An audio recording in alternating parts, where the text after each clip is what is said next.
మనమందరం ఎలక్షన్ దగ్గరికి వెళ్తున్నాం. ముఖ్యంగా పిఠాపురం నియోజకవర్గం ఆ ప్రాంతంలో ఉన్న అందరినీ కూడా నేను కోరుకుంటుంది ఏంటంటే, మొదటి నుంచి పోయినసారి 2019 ఎలక్షన్స్ లో కూడా మీరందరూ పవన్ కళ్యాణ్ గారు పిఠాపురంలో నిలబడితే బాగుంటుందండి అని చెప్పి అనడం జరిగింది. ఆయన గాజువాక భీమవరంలో ఓడిపోయినప్పుడు పిఠాపురం వాళ్ళు ఎక్కువ బాధపడ్డారు. మా ఊర్లో నిలబడి ఉంటే మేము గెలిపించి పంపించేవాళ్ళం అండి అని చెప్పని ఆయన ఆ రోజున డబ్బులు ఖర్చు పెట్టకుండా ఎలక్షన్కి వెళ్ళాడు. అందువల్ల ఓడిపోయారు ఆయన. మళ్లీ మన వాళ్ళు ఈ మధ్యకాలంలోని పిఠాపురం అనేక కార్యక్రమాలు వచ్చినప్పుడు కూడా మన వాళ్ళందరూ సార్కి ఎలాగోలా చెప్పండి సార్, పిఠాపురంలో నిలబడమని చెప్పండి, నేను దగ్గరుండి ఆయన గెలిపించి పంపిస్తామని అన్ని మండలాల్లో మన చేపురోళ్ళు, కొత్తపల్లి, మన వాళ్ళు పిఠాపురం టౌన్ ఎక్కడికి వెళ్ళినా మన వాళ్ళందరూ రిక్వెస్ట్ చేసేవాళ్ళు. మీరందరూ కోరినట్లుగానే ఈరోజు మరి పవన్ కళ్యాణ్ గారు పిఠాపురంలో నిలబడుతున్నారు.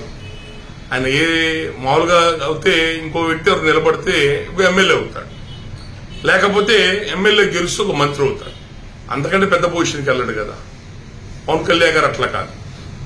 ఆయన సీఎం అభ్యర్థి, ఒక పార్టీకి అధ్యక్షుడు, పేద బడుగు బలహీన వర్గాల నుంచి ఒక ప్రత్యామ్నాయంగా వచ్చిన ఒక నాయకుడు. అతను రేపు పొద్దున టైం బాగుండి అని అనుకూలిస్తే ఖచ్చితంగా ఆయన ముఖ్యమంత్రి అవకాశాలు కూడా ఉన్నాయి. కాబట్టి అది మీ పిఠాపురం శాశ్వతంగా మీకు ఆ కీర్తి ఉండిపోతుంది. మిమ్మల్ని అందరినీ కోరుకుంటుంది ఒకటే, ఈ రోజున జగన్మోహన్ రెడ్డి గారు అంటే రాయలసీమలో పులివెందుల్లో కడపలో ఒక కల్చర్ ఉంది. 30-40 ఏళ్ల నుంచి వాళ్ళు కంటిన్యూ గెలుస్తున్నారు. Pulivendu MLA, Kadapa MP. ఏమన్నా ప్రజలకు ఏమైనా బంగారం పంచుతున్నారు కంటిన్యూ గెలవడానికి? దౌర్జన్యాలతో డబ్బులు పంచటం, రిగ్గింగ్ చేయటం, ఒకవేళ వాళ్ళకి అనుకూలంగా ఓట్లు పడకపోతే ఇంకు రంగులు పోయటం, నీళ్లలో బ్యాలెట్ బాక్స్ ముంచడం ఒకప్పుడు వాళ్ళు చేసే పనులు. అలా దౌర్జన్యాలు చేసి వాళ్ళు ఇన్ని సంవత్సరాలు గెలుస్తూ వచ్చారు. ఇప్పుడు అదే దౌర్జన్య కాండని రాష్ట్ర వ్యాప్తంగా అమలు చేయాలని చూస్తున్నారు. వాళ్ళ రాయలసీమలో రెడ్ల యొక్క విధానం ఎట్లా ఉంటుందంటే, శత్రువుని కూకడి వేలతో సహా పీకేద్దాం అంటే అందరిలాగా ఎలక్షన్ చేయడం వల్ల ఉండదు. వాళ్ళ దగ్గర శత్రువుని అతని మూలాలతో సహా, అంటే ముందు నిలబడిన స్థానంలోనే అతన్ని ఓడించగలిగితే ఆటోమేటిక్ గా అతను పార్టీ దెబ్బతింటే బలహీనం అయిపోద్ది అనేది ఒక దుర్మార్గమైన ఆలోచన. అంత దుర్మార్గమైన ఆలోచన భారతదేశంలో ఏ రాజకీయ పార్టీలు చెయ్యవు. నేను 5 రాష్ట్రాల ప్రెసిడెంట్ ఉన్నాను. నేను ఎక్కడ కూడా ఏ రాష్ట్రంలో ఇంత దుర్మార్గమైన రాజకీయం నేను ఎక్కడ చూడలా. ఇది తమ శత్రువుని నిర్దాక్షిణ్యంగా కూకటి వేలతో సహా తొలగించడం, ఆర్థిక మూలాలు దెబ్బ కొట్టడం, మానసికంగా మనుషులు కొంగదీయటం, తిట్టించటం, ఇవన్నీ కూడా అది వాళ్ళకి అలా చేసే వాళ్ళు 60-70 ఏళ్ళ నుంచి రాయలసీమ మీద అన్ని కులాలన్నింటినీ అణిచివేసి రెడ్డు పెత్తనం చేస్తున్నారు. రేపు పొద్దున అదే పని ఈరోజు పిఠాపురంలో చేస్తున్నారు. సిగ్గు లేకుండా టీవీల్లో పేపర్లు వేస్తున్నారు. ఒక్కొక్క మండలానికి ఒకరిని ఇన్ఛార్జీలుగా పెట్టాం, మిథున్ రెడ్డిని ఒకదానికి ఇన్ఛార్జిగా పెట్టాం, ఇంకొక చంద్రశేఖర్ ఒక మండలానికి ఇన్ఛార్జిగా పెట్టాం. భారతదేశంలో ఎక్కడన్నా ఇప్పుడు ప్రధానమంత్రి వారణాసిలో నిలబడుతున్నారు. వారణాసిలో ప్రధానమంత్రి గారు బీజేపీలో ముఖ్యమైన నాయకులకి ఈ వార్డు నువ్వు చూడు, ఈ నియోజకవర్గంలో నువ్వు చూడు, ఈ సెగ్మెంట్ లో నువ్వు చూడు అని చెప్పి నన్ను పెడుతున్నాడు ప్రధానమంత్రి. ఆయన ఎంపీగా నిలబడి ఆయన వరకు ఆయన ప్రచారం చేసుకుని ఆయన దాన్ని ఆయన వెళ్తున్నాడు. ఆయన ప్రతిపక్షాలు కూడా కాంగ్రెస్ కానీ వాళ్ళు ఎవరన్నా పని చేస్తున్నారా? ఈయన ఎట్టి పరిస్థితిలో ఓడించాలని చెప్పని ఊరికొక కాంగ్రెస్ క్యాండిడేట్ బాధ్యత అప్పచెప్పి ఇలాంటి పనులు చేస్తున్నారా? దేశ ప్రధానమంత్రి మీదే జరగట్లా. అంత భయంకరమైన భయానకమైన కుట్ర ఈరోజు పవన్ కళ్యాణ్ మీద గతంలో గాజువాక భీమవరంలో చేశారు, ఇప్పుడు పిఠాపురంలో చేస్తున్నారు. సిగ్గు ఎగ్గు లేకుండా ఎక్కడెక్కడో ఉండే నాయకులు తీసుకొచ్చి మండలాల బాధ్యత అప్పచెప్పడం ఏంటి అంటే, నేను విన్నాను, నేను అంతమంది చెప్పాను టీవీ డిబేట్లో. పవన్ కళ్యాణ్ గారిని ఓడించడానికి 500 కోట్ల నుంచి 600-700 కోట్ల పైన ఆల్రెడీ డబ్బులు పక్కన పెట్టారు అని చెప్పి, అంటే ఓటుకి 5,000-10,000 రూపాయలు ఇచ్చి రేపు పొద్దున వాళ్ళని కొనేసి, అంటే పవన్ కళ్యాణ్ ఓడగొట్టి తను నిలబడ్డ నియోజకవర్గంలో ఓడిపోయాడా? ఈయనే పార్టీ అధ్యక్షుడు, ఈయనే పార్టీ నడుపుతాడు, ఈయనేం ప్రభుత్వం ఏర్పాటు చేస్తాడు, ఈయనే ఎక్కడ ముఖ్యమంత్రి అవుతాడంటే అవి ప్రజలు వింటారు. ప్రజలు మానసికంగా కుంగిపోతారు. ప్రజల్ని మానసికంగా ఆయన నమ్ముకున్న వాళ్ళు, ఆయనతో ప్రయాణం చేసే వాళ్ళు మానసికంగా కుంగిపోవడానికే వీళ్ళు చేసే అరాచకమైన పనులు. ఈ రెడ్లు మొదటి నుంచి రాయలసీమలో చేస్తున్న పనులు అదే ఈరోజు పిఠాపురంలో చేస్తున్నారు. దాన్ని మనం ప్రజాస్వామ్యం అనేది మన పెద్దలు స్వతంత్ర పోరాటం చేసి ఎన్నో కష్టాలు పడి దేశాన్ని స్వతంత్రం తీసుకొచ్చి ప్రజాస్వామ్య వ్యవస్థ తెచ్చారు. రాజుల పరిపాలన కాదు, కమ్యూనిస్టుల పరిపాలన కాదు, నియంత పరిపాలన కాదు, ప్రజాస్వామ్య వ్యవస్థ. ప్రజలే ప్రభువులు, ప్రజలు ఎవరిని ఎన్నుకుంటే వాళ్ళే ప్రభువులు. అలా వ్యవస్థ తెచ్చారు. అంటే మనకు ఒక ఓటు హక్కు తెచ్చారు. పేదోడు, డబ్బున్నోడు, ఎస్సీ, బీసీ, ఓసీ చూడ అందరికీ ఓటు హక్కు తీసుకొచ్చారు. ఈ ఓటుతో మీరే మంచి వాళ్ళని ఎంచుకోండి అని చెప్పని మన పెద్దలు ఎన్నో త్యాగాలు చేసి మనకి ఆ అవకాశం ఇచ్చారు. దాన్ని ఓటుకి 500 రూపాయలు, 1000 రూపాయలు, 2000 రూపాయలు తీసుకొని మన పెద్దలు మనకి ఇచ్చిన మంచి నాయకులు ఎంచుకోండిరా, నిజాయితీ గల నాయకులు ఎంచుకొని రాష్ట్రాన్ని, దేశాన్ని బాగు చేసుకోండి మనకి ఇచ్చిన అవకాశాన్ని 1000 రూపాయలు, 2000 రూపాయలు ఆ ఓటును అమ్ముకుంటే మన పెద్దల త్యాగాల్ని మనం అపహాస్యం చేసుకున్నాం కదా. వీళ్ళకి తెలుసా మన పెద్దలు ఎన్ని కష్టాలు పడితే బ్రిటిష్ వాళ్ళ నుంచి స్వతంత్రం వచ్చి ఈరోజు ప్రజాస్వామ్యం ఏర్పడిందో తెలుసా వీళ్ళకి ఎవరికన్నా? ఆ ఓటు హక్కుని సద్వినియోగం చేసుకోండి, మంచి వాళ్ళని ఎంచుకోండి. మీ ఓటుని డబ్బులకు అమ్ముకోవద్దు. డబ్బులకు అమ్ముకోవటం నీ తల్లిని, నీ కులాన్ని తాకట్టు పెట్టండి. ఓటును అమ్ముకోవటం అంటే దయచేసి ఒక్క పని మాత్రం చెయ్యొద్దండి. మీరు అంతరాత్మ సాక్షిగా, నిజాయితీగా మీకు ఎవరు మంచి చేస్తాడో వాడు ఓటేయండి. పవన్ కళ్యాణ్ గారు చెప్పట్లా డబ్బులు అమ్ముడుకోబాకండి, డబ్బులు అమ్ముడుకోబాకండి. మా ఊర్లో బిల్డింగ్ కట్టిస్తారు, మాకు కుల సంఘానికి ఇది కట్టిస్తున్నారు, ఇవి వద్దు. ఓటుకి ఏం ఆశించబాకండి. నిజాయితీగా మంచి వ్యక్తులు తీసేది ఓటేస్తారు. ప్రతి వాడు ఓటు హక్కు సద్వినియోగం చేసుకోండి. ప్రతి వాడు ఓటేయాలా. మీ ఓట్లు ఉన్నాయి లేవు చూసుకోండి. రేపు ఖచ్చితంగా మీ ఓట్లు తీసేస్తారు, దొంగ ఓట్లు కలుపుతారు. దొంగ ఓట్లు వేసుకోవడానికి వేరే పేర్లు తీసుకొచ్చి కలుపుతారు లిస్టులో. ఇలాంటివన్నీ కూడా మీరు చూసుకోండి. ప్రజాస్వామ్యం, గోదావరి జిల్లాలో ప్రజాస్వామ్యం అనేది ఒక బలమైన, అత్యద్భుతమైన ఒక వ్యవస్థ. ఈరోజు మీకు ఒక ఆర్ఎస్ఆర్ మాస్టర్ గారు ఏలూరులో ఉన్నారు, మీకు ఎవరికి తెలియదు.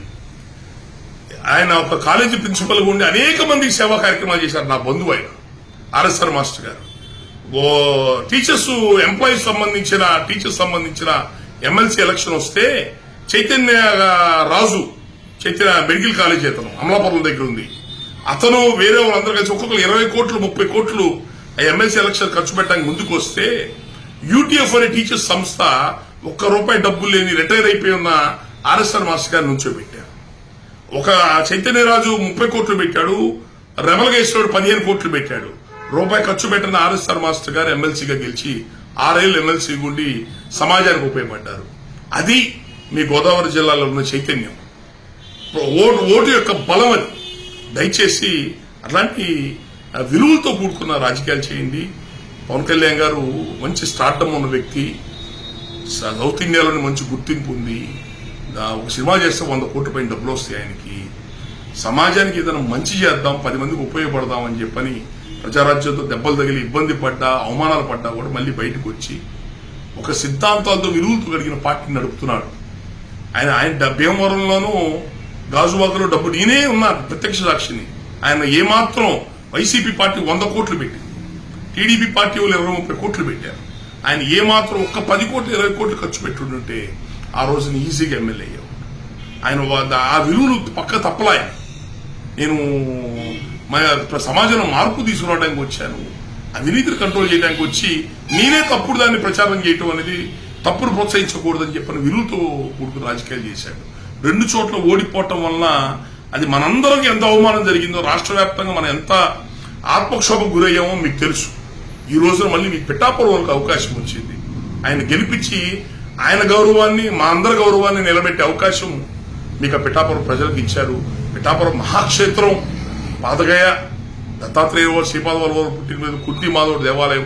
అయితే మన రాష్ట్రంలోని అత్యున్నతమైన పవిత్రత కలిగిన మహాక్షేత్రం, చైతన్యం కలిగిన ప్రజలు ఉన్నారు అక్కడ. మీరందరూ కలిసి ఒక మాట మీద ఉండండి. అట్టడుగు పేద వర్గాలకు రాజ్యాధికారం కోసం ప్రయత్నం చేస్తున్నారు, సామాజిక న్యాయం కోసం ప్రయత్నం చేస్తున్నాడు పవన్ కళ్యాణ్ గారు.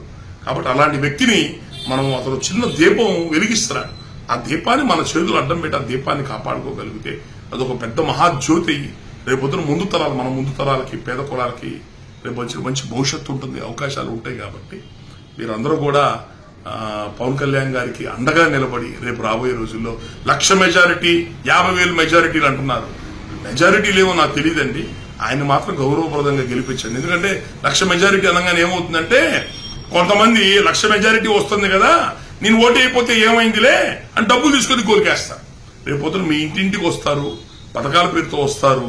అందరూ కూడా ఎంత కావాలని అంత ఇస్తామని చెప్పండి. మీ కుటుంబానికి 4 ఉన్నామంటే 50,000 ఇస్తాం తీసుకోండి అంటారు. డబ్బులు ఇచ్చి దేవుడు పట్టాలు తీసుకొచ్చి ప్రమాణం చేయమని చెప్పంటారు. మీ బిడ్డల మీద ప్రమాణం చేయండి, తప్పకుండా జగన్ వేస్తామనంట. ఆ విషయాల్లో ఎక్కడన్నా మీరు తొందరపడి ఒక్క మెట్టు తొందరపడి మీరు ఎక్కడన్నా పొరపాటు చేస్తే మనం పవన్ కళ్యాణ్ గారిని మంచి నాయకుడిని పోగొట్టుకున్న వాళ్ళం అవుతాము. నాయకుడు ప్రతిరోజు పుట్టడు. నేను అనేక సభల్లో చెప్పాను, నాయకుడు ప్రతిరోజు పుట్టడు. ఒక దశాబ్దానికో శతాబ్దానికో పుడతాడు. కృష్ణదేవరాయల పేరు ఇప్పటికీ చెప్పుకుంటున్నాం, ఎందుకు అంతటోడు మళ్ళీ పుట్ల. ఛత్రపతి శివాజీ లాంటి పేరు ఇప్పుడు చెప్తున్నాం, ఎందుకు అంతటోడు పుట్ల. వంగవీటి రంగా గారి విగ్రహాలు మీ ఊరిలో ఎన్నో విగ్రహాలకు వచ్చా, రంగా గారి పేరు చెప్పుకున్నాం, ఎందుకు 40 ఏళ్ళ మీకు రంగా పుట్టలా. అట్లాగే ఈరోజు పవన్ కళ్యాణ్ అట్లాంటి నాయకుడు వెళ్ళిపోతే మళ్ళీ 20-30 ఏళ్ళ దాకా మన నాయకుడు దొరకడు.